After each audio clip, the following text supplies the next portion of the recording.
We're going to discuss a mini series on the topic of finding your shadows. We're going to do a deeper reflection on how we'll be able to discover our purpose. It's very important.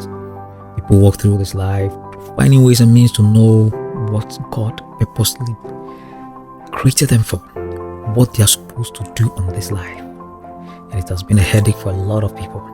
But one thing I've discovered is that people, or we humans, fail to stop to reflect on our lives, to reflect on what is going on in our lives. At times, we exhibit certain patterns that we ourselves don't know about it.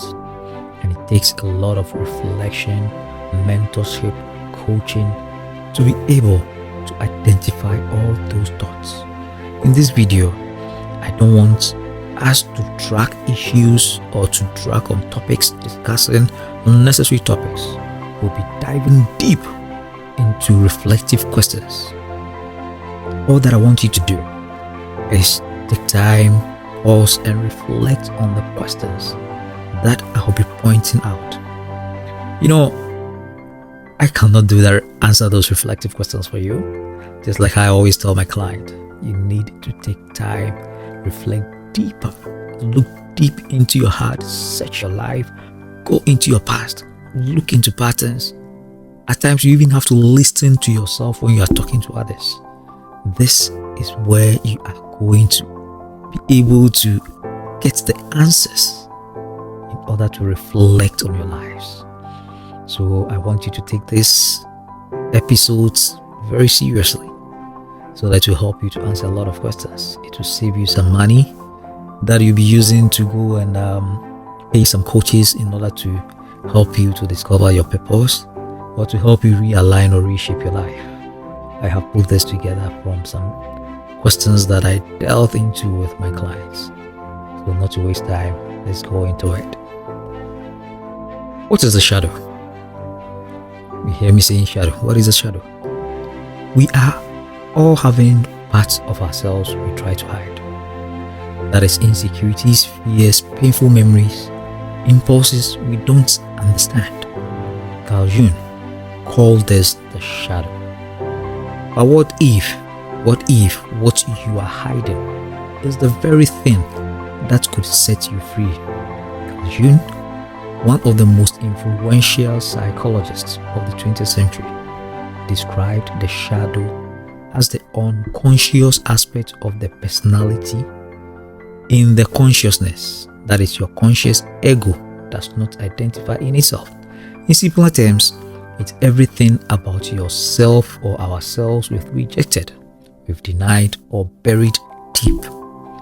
The shadow often forms in our childhood, when we were told to be good. Don't cry. You have been beaten, but you are told don't cry. We learned to suppress certain emotions or traits: sadness, anger, independence, vulnerability. But the shadow doesn't disappear. It shows up later in our life, in our triggers, our habits, the way we judge others. They show up. The irony is this: what we reject in ourselves is often where our deepest gifts live. As Carl Jung put it, the gold is in the dark. Psalm 139:23 says, "Search me, O God, and know my heart. Test me, and know my anxious thoughts. See if there is any offensive way in me, and lead me in the way everlasting." That was David's cry. God doesn't ask us to be perfect. No. He asks us to be honest. Healing begins when we invite God into even the most darkest places in our life. Let's reflect and grab this.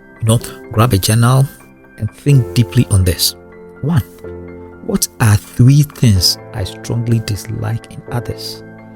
Often our judgments are projections of what we've disowned in ourselves. So that's the first question. The second question is this: what part of me am I afraid others would reject if they saw it?